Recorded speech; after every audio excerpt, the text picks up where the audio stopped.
Hi, I'm Bill Arnold. Thank you for listening to this podcast. There are many more podcasts available at myfaithradio.com. Your support makes this possible. Thank you. Hi, this is Bill Arnold, host of the... what's the name of the show again? Oh, don't you know, it's the Bill Arnold Show. It's Bill.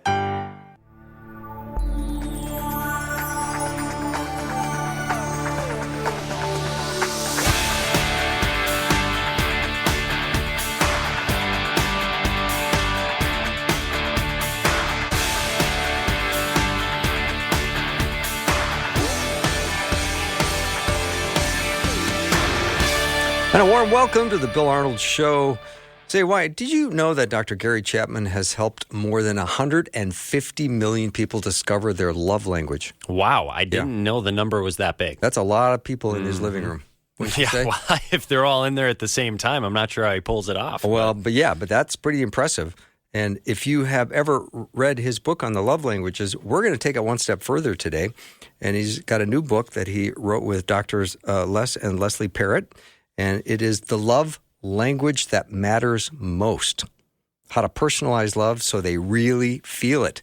Now, here's a quote from the book that I really already like. I have it highlighted. It says, love languages only work when the intention is to connect, not control. And it's not a task to accomplish. It's a matter of the heart. Attempts to manipulate love languages erode the trust that allows genuine connection to flourish. Love, at its core, is a language that only works when the goal is to give, not gain. There's some wisdom there. I would say that and then some. Yeah, plus. So let's get Dr. Gary Chapman on the show. Gary, I am so excited about this new book, and I think it's going to help a lot of people. Well, thank you, Bill. I am also excited about it. You know, it's a follow-up. The Love Languages has been out now for 30 plus years. And this is the follow-up. And I think for people that's read the original book, it's going to really help them be even more effective in communicating love on an emotional level. Mm-hmm. And Gary, because this book has been out, I mean, the original one has been out for 30 years, I know you've got a way to capsulize the 5 love languages just to remind people what direction we're headed. Yeah, basically 5 ways to communicate love on the emotional level. It's designed to meet that deep need that all of us agree is one of our deepest emotional needs, and that is the need to feel loved by the significant people in our lives, whether it's a marriage relationship or a parent-child relationship or any close relationship. So here are the 5 languages that I discovered, and I discovered this in my counseling because I realized that what was making one person feel loved was not making another person feel loved. We have different love languages. One of them is words of affirmation, using words to affirm the other person. You look nice in that outfit. I really appreciate what you did.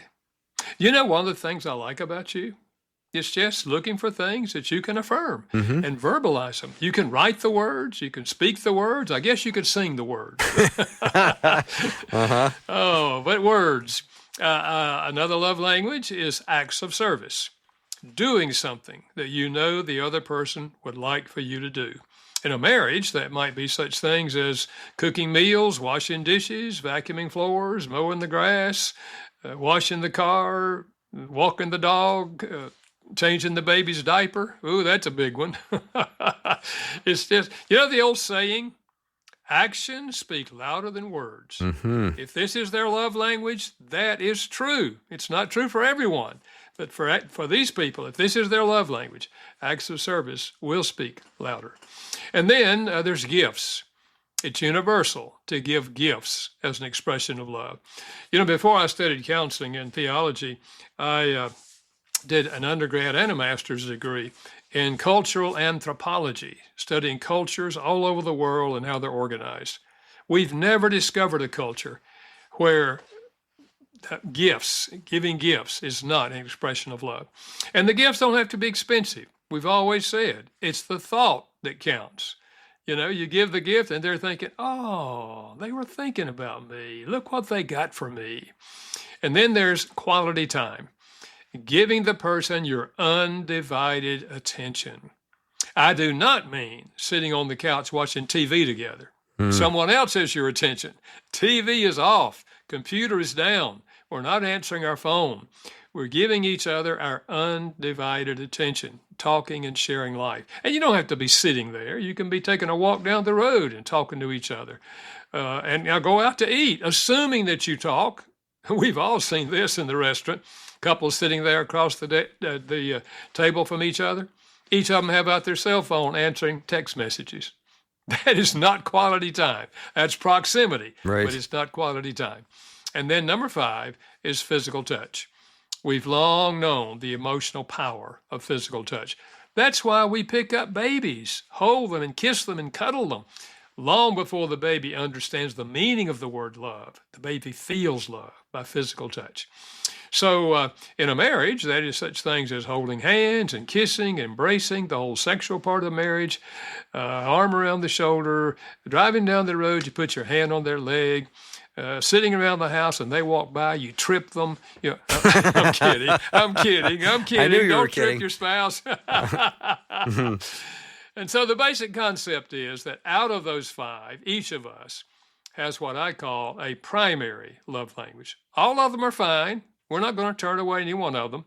But if we don't receive love in our primary language, we will not feel loved, even though the person is speaking, one of the other languages. Dr. Gary Chapman is my guest. The book is called The Love Language That Matters Most, How to Personalize Love So They Really Feel It. If you have a question for Dr. Chapman or a comment, it is welcome. The text line is open, 877-933-2484. Gary, I am assuming that the love languages can also apply in our relationships, in our families, and our friends, and do I dare say it can even stretch into work relationships as well? Absolutely. A few years ago, I teamed up with Dr. Paul White, who had spent 20 years in business with business leaders. And we wrote the 5 languages of appreciation in the workplace. We call it appreciation there because work relationships are different from family relationships. But it's the same basic need. It's the need to feel valued. I'm not just a cog in a machine. They value me. And that book has done really well. And what motivated me to write that book with him is that we had research projects that indicated that 70% of the people who have a job in this country say they feel little appreciation at work. And 64% of the people that left one job and went to another job say they left primarily because they didn't feel appreciated where they were. So that motivated me to say, okay, man, let's do it. And we've had a great response to that book. Boy, that's pretty significant. If that is such a critical component in your job satisfaction is, am I being seen? Am I being recognized? Am I being affirmed? That's pretty important. So, Gary, let's talk a little bit about our personalities and how our personalities is going to really have a big influence as to how we're going to give and receive love, because we're all wired so differently. Well, this is one of the reasons that we wrote this particular book, The Love Language That Matters Most, is because through the years, people have said to me, in your original book, you mentioned personalities and that they do interface with the love languages, but you didn't really spell it out. And so in this book, we are spelling that out. We're talking about personalities and how that does interface. For example, just the introvert-extrovert, personality. If words of affirmation is a person's primary love language, it's one thing to know that. But if you know that they are an introvert, then they're going to feel uncomfortable if you start giving them positive words in front of other people. They much prefer you give those words in private to them. But you see the person that's an extrovert, and they say, oh, that's their love language. I'm going to do this, I'm going to say this, and all these people, how wonderful they are, and it's okay. They understand, intellectually that you mean well, But inside, they're thinking, "Oh my, I just wish you wouldn't do that in front of everybody." Yeah. So that's just an illustration of how personality interfaces, with the love languages. And I think again, this book's going to help people see some things they hadn't seen before in terms of how personality relates to the love languages. So, Gary, how often will someone come into your counseling office and they're trying to use a love language that isn't working, and you look at them and you see, I don't know if you're trying to connect or if you're trying to control an outcome? Yeah. Well, it's very, very common.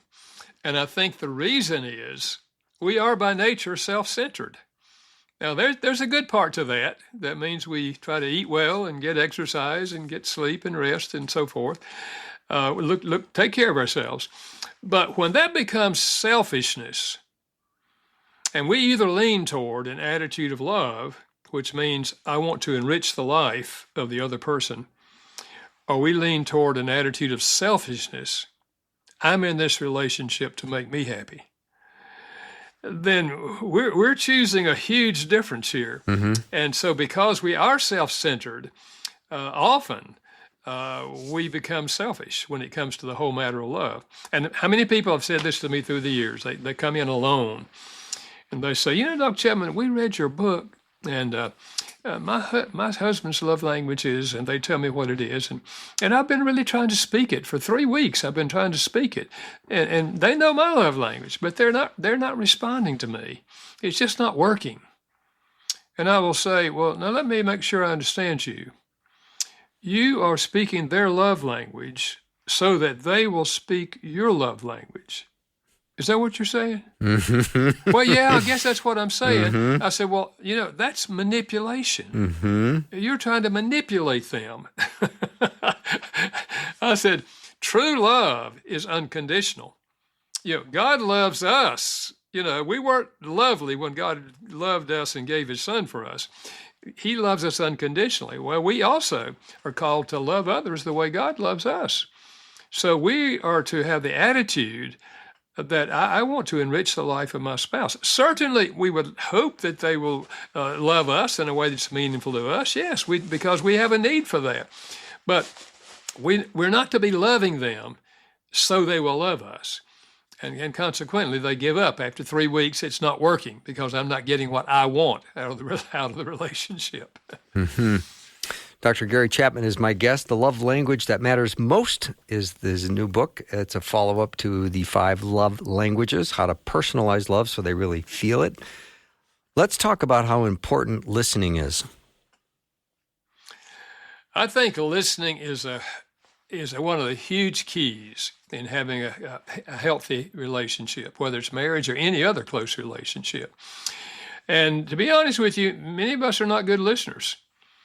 We talk, but we're not good listeners. A person shares something with us, whether it's a spouse or a friend. They maybe say, I had a really hard day at work today. And you say, what happened? And they tell you something that happened. You say, well, what you ought to do is da da da da da da da da da da da da. We're telling them what they ought to do. Yep. They weren't sharing that for you to tell them what they ought to do. They were sharing it because they wanted you to empathize with them. They wanted you to be aware that they've had a stressful day today, and here's what happened. And they want you to ask more questions. Tell me about that, honey. What do you think motivated them to do that? Just keep asking questions. And the more you ask questions, the more they have that sense they really care. They really want to understand what's going on in my life. And so some of us have to work at learning how to be good listeners. Others, I think, are not good talkers. Sometimes I've said there's 2 kinds of people when it comes to talking. One of them is what I call the Dead Sea. The Dead Sea receives the Jordan River, but it doesn't go anywhere. And there are those of us that have that kind of personality. We can receive all kind of thoughts and feelings and experiences throughout the day. We have a large reservoir where we store all of that, and we're perfectly happy not to talk. In fact, if you say to a Dead Sea, how are you doing? They'll say, fine. Fine. That's it. That's all. But and then there are people that I call babbling brooks. And this is the person that everything that comes in the eye gate or the ear gate comes out the mouth gate. And if there's nobody at home, they'll call somebody. You know what I just saw? Did you see this? And if they can't get someone on the phone, they talk to themselves because they have no reservoir. They're just super talkers. And usually those people marry each other. and the common complaint of the babbling brook is, and usually it's a complaint about a man more than a woman, though it can be either. They say, he just won't talk with me. I don't know what's going on. I can ask him a question, he'll just say fine, or just a 1 or 2 word answer. And so when I'm talking to a Dead Sea, I say, hey guys or gals, listen, we got to learn to share more. We got to learn to let the other person into our life. This is a close relationship, and we want to understand each other and get to know each other. They can't get to know you if you don't share some of the thoughts and feelings and experiences that you have throughout the day. Gary, let's go back to that scene where something is shared, and the other person says, "Well, you ought to do this, this, and this." So the other person then retreats, thinking, "Well, I don't know if I want to share again." So you end up walking on eggshells a lot. That's no fun. Yeah, absolutely. That's often the response to that. And sometimes they will say after they keep getting that, but they don't normally because they don't want to get into an argument. They'll share it in a counselor's office, how they're feeling, They're just trying to fix me. They're trying to tell me everything. They're not trying to understand me. So they'll share it in the counseling office. But if they're not in counseling, they're afraid if I come back and say, well, honey, I wish you'd just listen and try to understand where I'm coming from. You don't need to fix everything. I'm an adult. I can make some decisions, Now, here's the way I suggest the person that wants to share something to say, honey, if I had an idea of how that might be helpful, would you be open to me to share it with you? And they'll either say, no, honey, I don't want to hear it right now. Or they'll say, well, yeah, I'd be willing to hear it. But you see, you pave the way. Yeah. You didn't just respond immediately and tell them what they ought to do. But you say, if I had an idea that I think might be helpful, would you want to hear it, or would this be a good time to hear it or not? And they said, no, honey, I want you just to listen to me right now. I want you to hear what I'm saying because I don't think you're getting what I'm really saying. So, yeah. Good communication. You have to work at it. You have to learn how to communicate in a positive way. Yeah, and that's why it's helpful to buy your book, The Love Language That Matters Most. My guest is Dr. Gary Chapman. We're going to take a little break and come back. Lots more with Gary. If you have a question or comment, both are welcome, and the text line is open just for you. 877-933-2484. We'll be right back.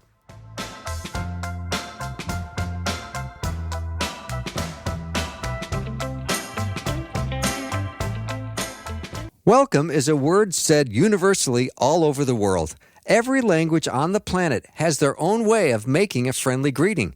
At Faith Radio, when we welcome, we really mean it. Learn more about us by requesting a free welcome pack gift. Text the word welcome to 877-933-2484 or visit myfaithradio.com to request your welcome pack today. And a warm welcome to you. Well, not every day you get to talk to Dr. Gary Chapman. He's written a book called The Love Language That Matters Most, How to Personalize Love So They Really Feel It. It's a follow-up to his 5 Love Languages, which I think came out 30 years ago. But if we're really going to connect, Gary, let's talk more about empathy. I was thinking about that over the break. And, if you and I have had a friendship over, let's say, 10 years, and there's a pattern in our friendship, I may have a hard time suspending that history if you come to me with something and you want my empathy. Does that make sense? Yeah, because we tend to develop patterns with close friendships. And that pattern gets developed for 5 or 10 years.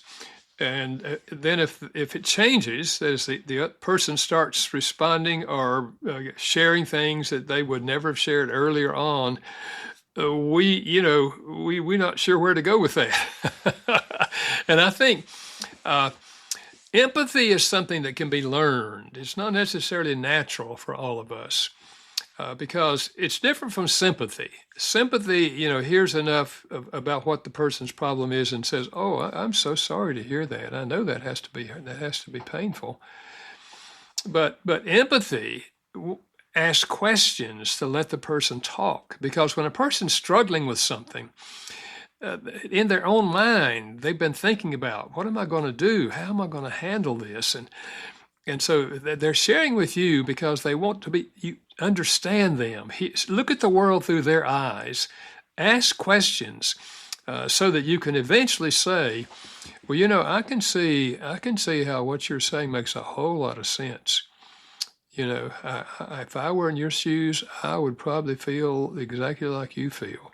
And you would. If you had their personality and you were interpreting the thing the way they interpreted it, you would feel the way they feel. But you see, if you don't have empathy and that person shares something they're really struggling with, you might say something like, well, you just need to get over that. I mean, you just need to let it go. I mean, you don't need to let that keep bothering you. Well, you're preaching to them. They don't feel understood. They feel like, they're communicating to you that you shouldn't feel that way. Well, we don't choose our feelings. We choose our attitudes. We choose our behavior and how we respond to feelings, but we don't choose our feelings. If a person says they feel sad because of what happened, you may not have felt sad yourself if that happened to you, but that's what they feel.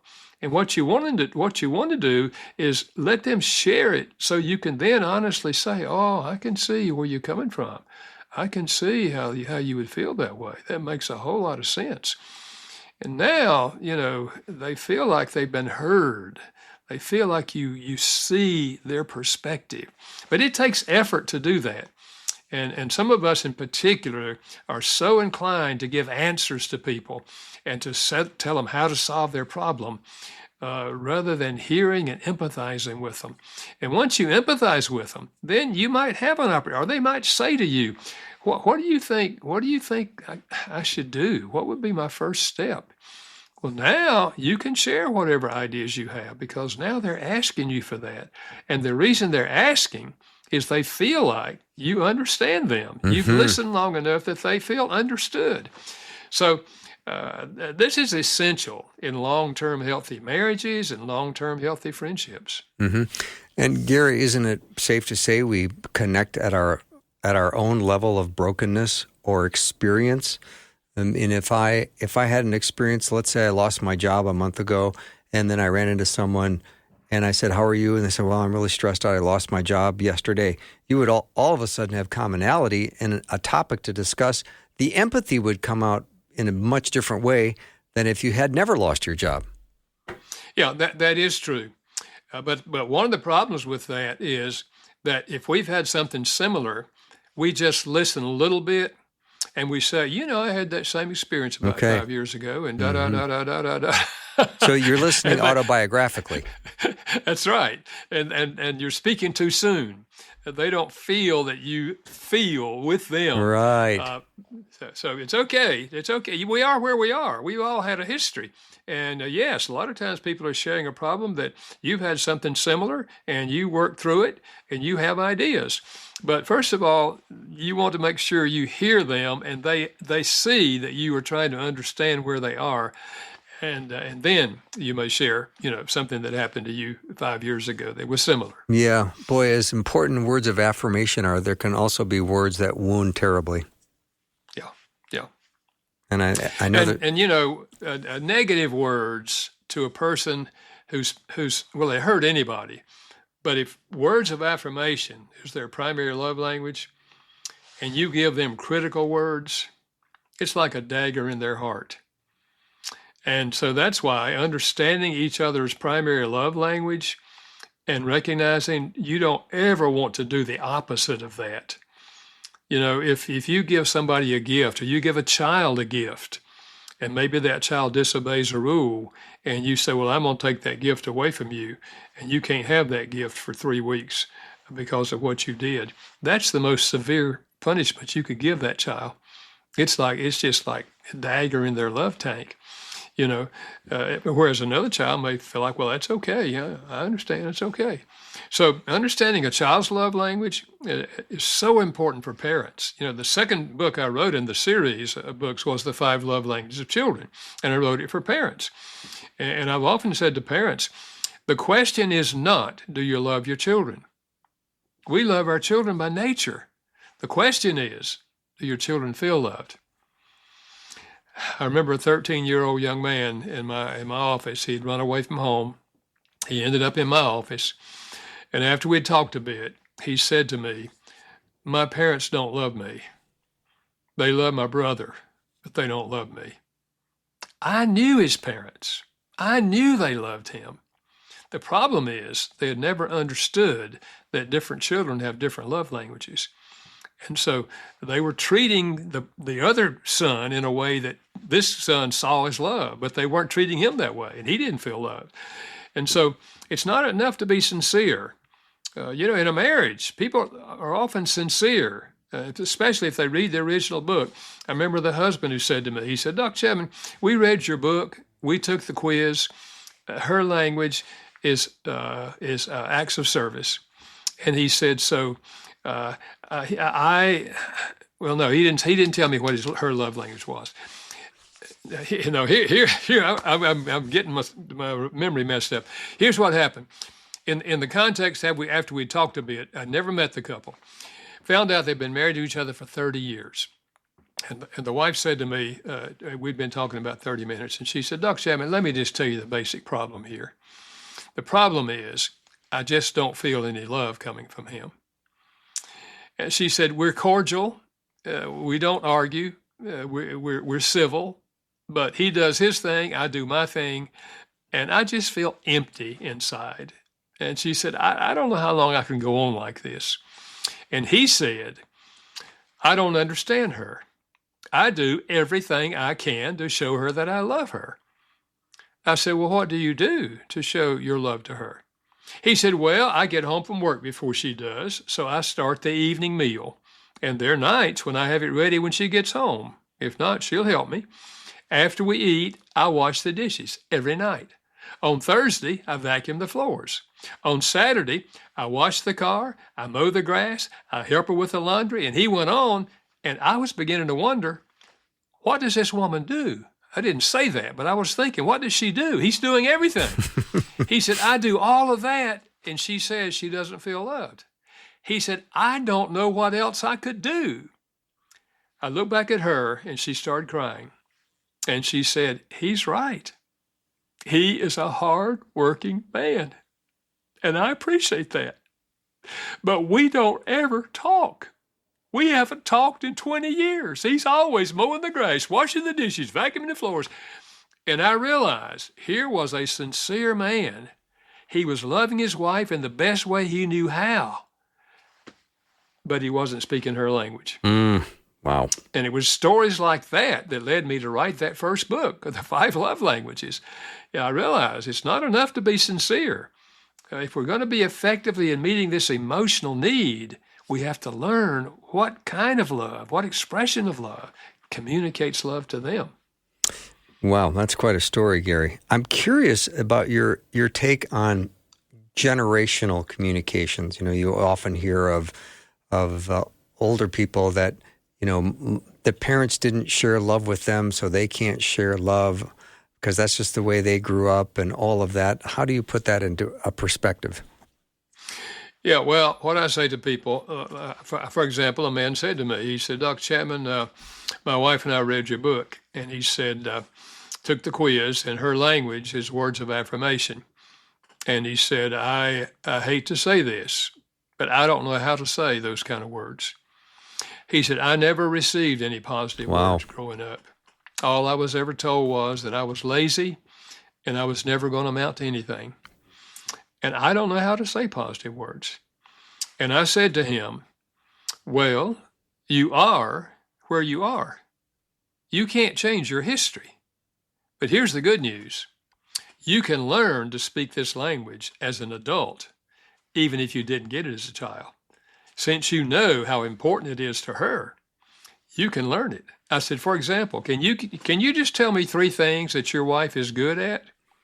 And he thought a moment. He said, well, she's a good cook, and she's a good school teacher, and she's a good mother.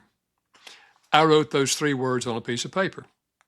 And out beside each of those words, I wrote 2 or 3 sentences. For example, on the cooking, it was something like this. Honey, I haven't told you this, but I really appreciate all the meals you cook. You're a wonderful cook. Just 2 or 3 sentences on each one of them.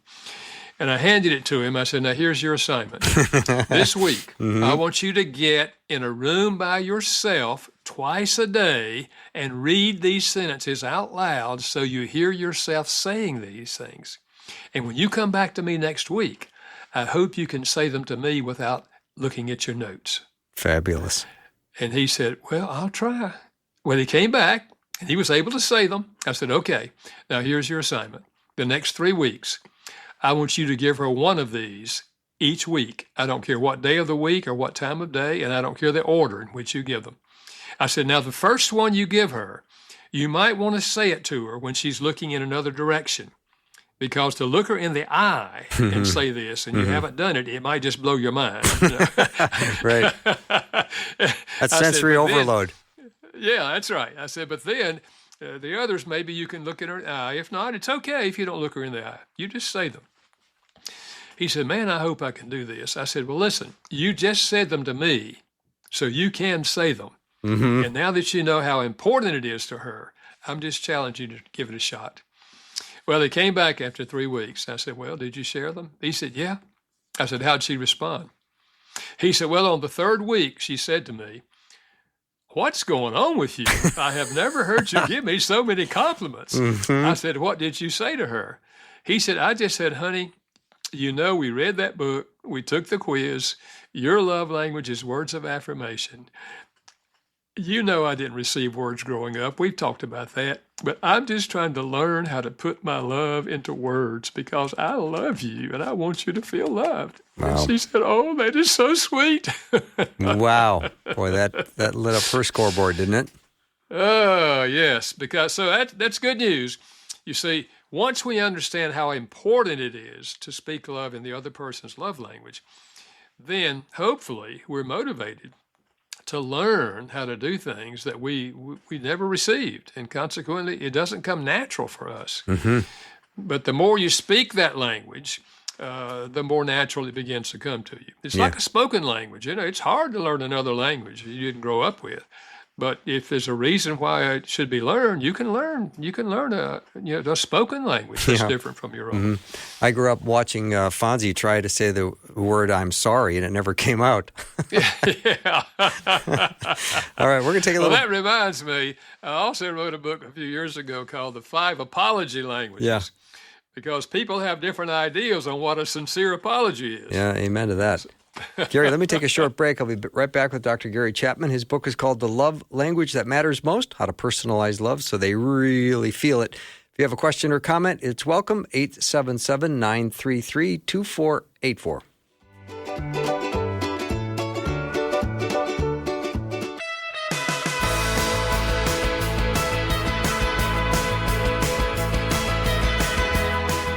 I'm back with Dr. Gary Chapman. He wrote a book called The Love Language That Matters Most, How to Personalize Love so They Really Feel It. It's a follow-up to The Love Languages he wrote 30 years ago.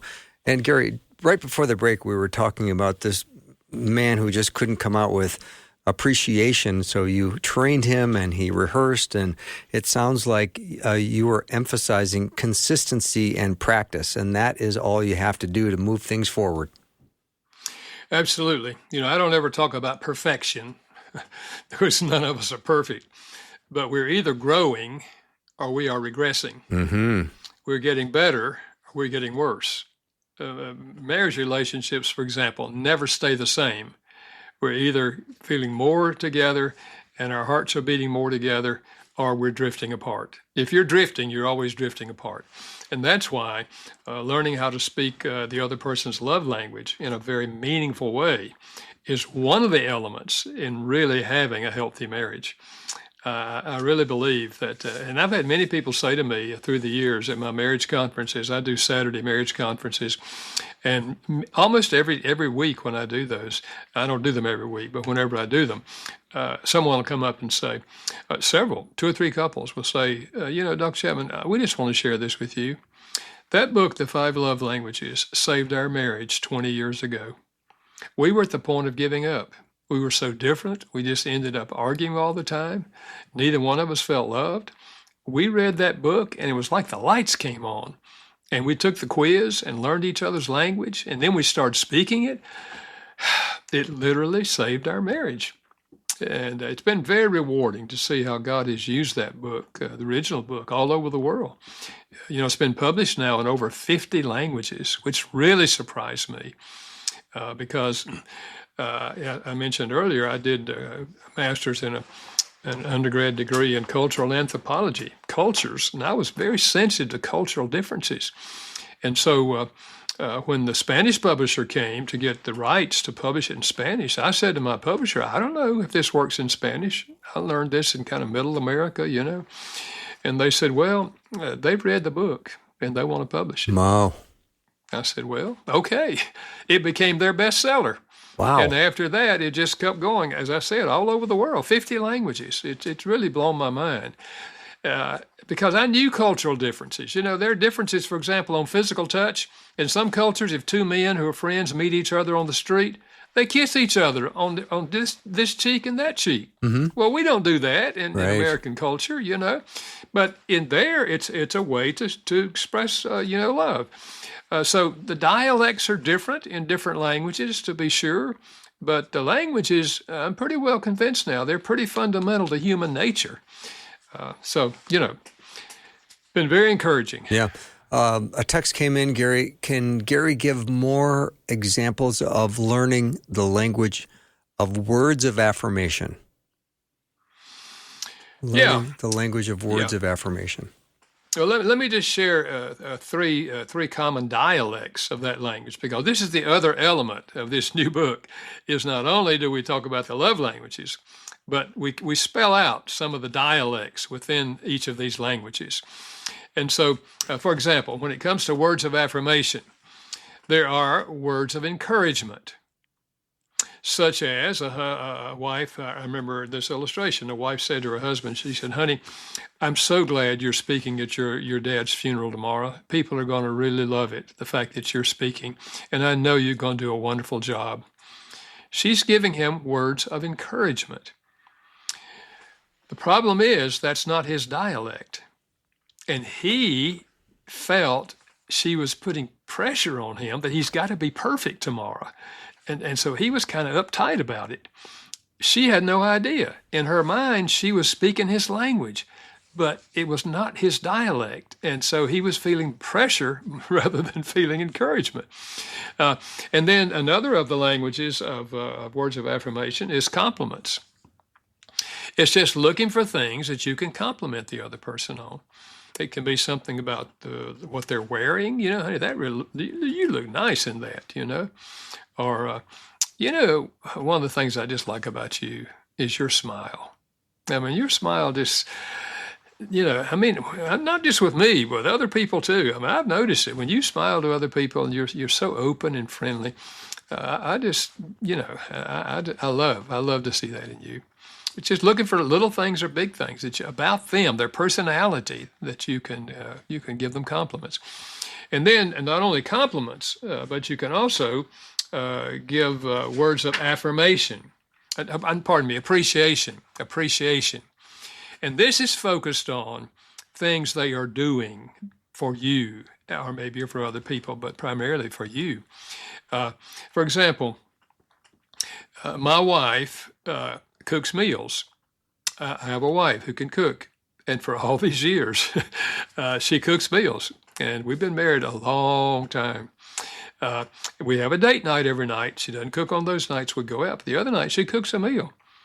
And periodically, I just say to her, honey, I just want to say it again. I do not take it for granted that you fix meals for us. Mm-hmm. I mean, I know there are many people, men, that their wives They hate to cook and they don't cook much. And of course, I know that there are men who can cook, but I happen to be a man that can't cook. And so I just really do appreciate it. It's just looking for things that you can appreciate about your spouse. Because sometimes if this is their language and they're doing positive things for you, but they don't ever hear any words of appreciation, they're not feeling loved, and they're wondering, why don't they at least once in a while tell me that they appreciate what I'm doing? So see, if words is their language, then one of these dialects will speak more deeply to them than the other two.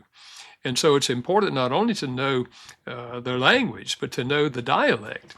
And you become much more effective. And I don't think we've mentioned this, but there's also, now we have already online, a premier 5 love language assessment. The original free quiz that you mentioned earlier that 150 million people have taken will tell you your primary love language, your secondary, and so forth.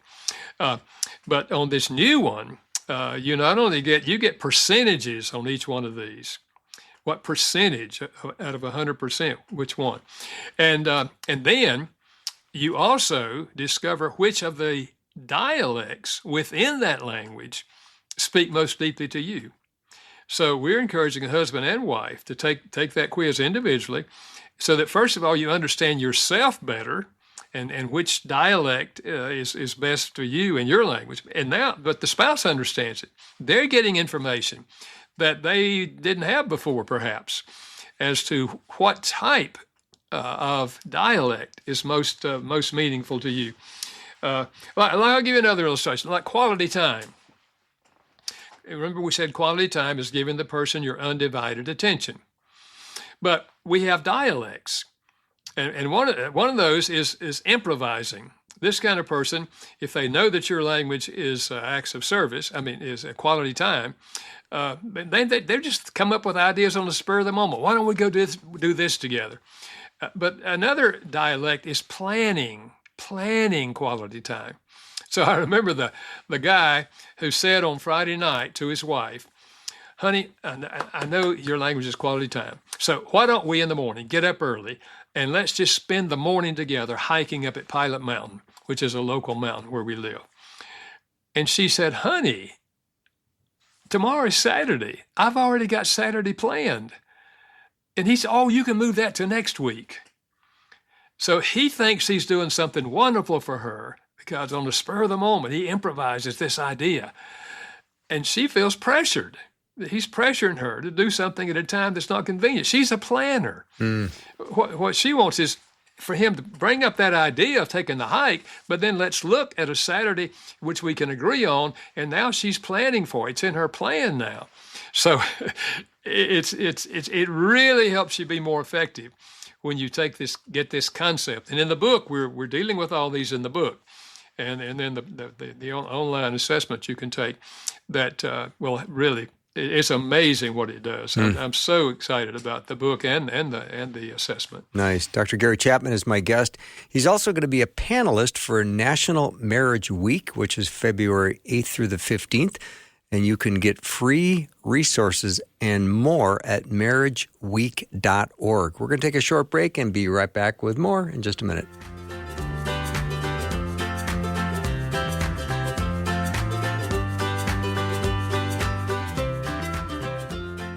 We carry each other's burdens. Please know you can bring us your prayer concerns and we will pray. Share your prayer requests with the Faith Radio team by texting or calling 877-933-2484 or share your prayer requests with the Faith Radio staff and listeners at myfaithradio.com. My guest this hour is Dr. Gary Chapman, and if you've missed any of this hour, you're definitely going to want to check it out on the podcast. And his book is The Love Language That Matters Most, How to Personalize Love So They Really Feel It. During the break, Gary, I was thinking about when someone presents their best effort and it gets sort of derailed and a spirit gets crushed a little bit. How do you work through some of that? Let's say the guy shows up with a Valentine's Day cashmere sweater and a dozen roses, and the wife says, "No card?" There's no note that says you're special. And he's going, cashmere sweater, dozen roses. He can't figure it out.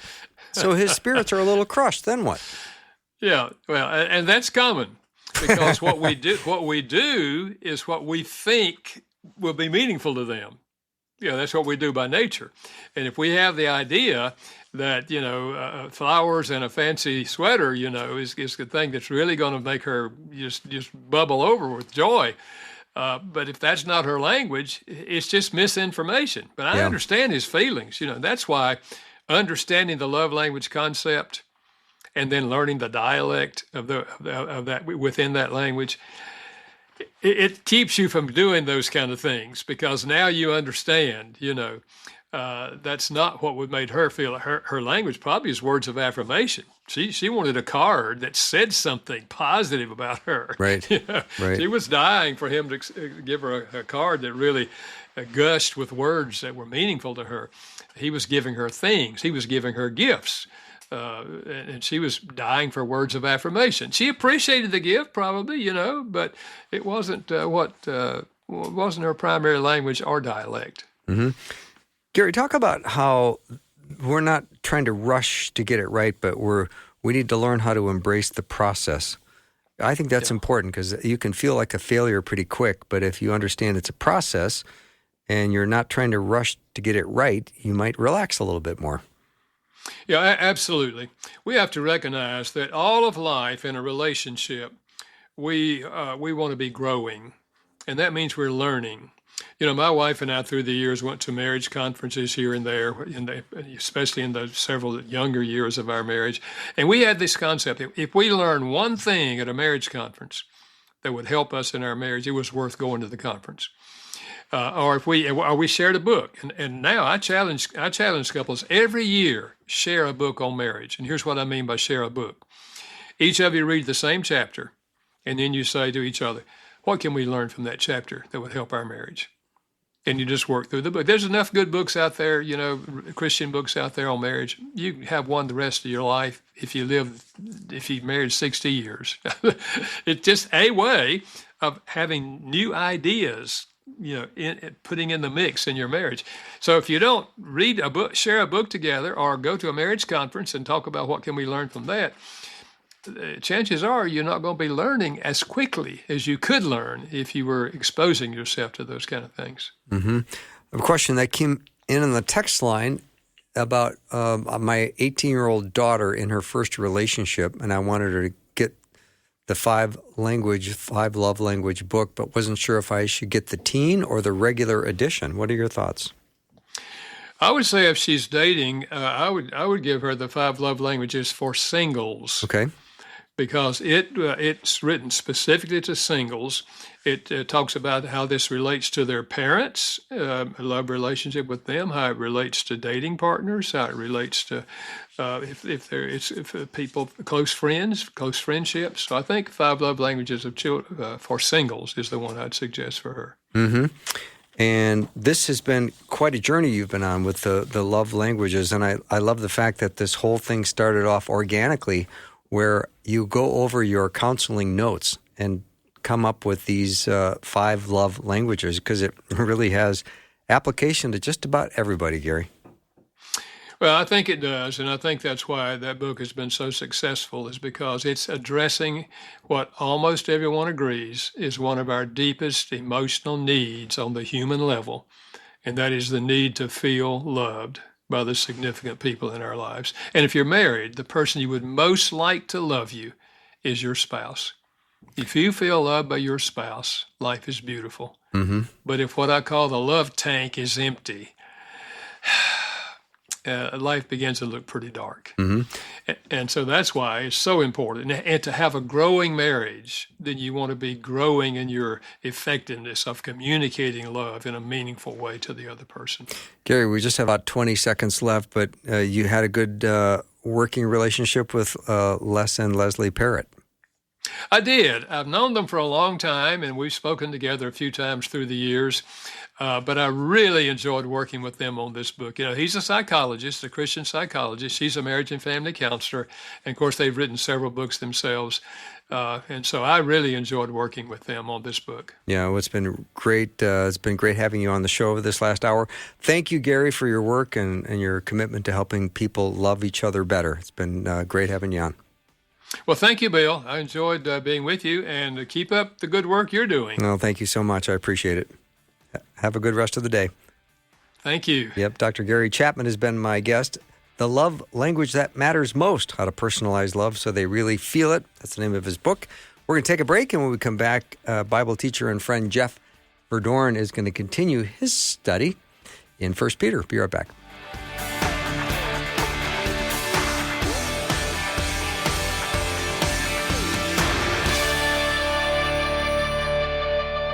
Thanks for listening. Programming like this is made available through your support. Information available at myfaithradio.com.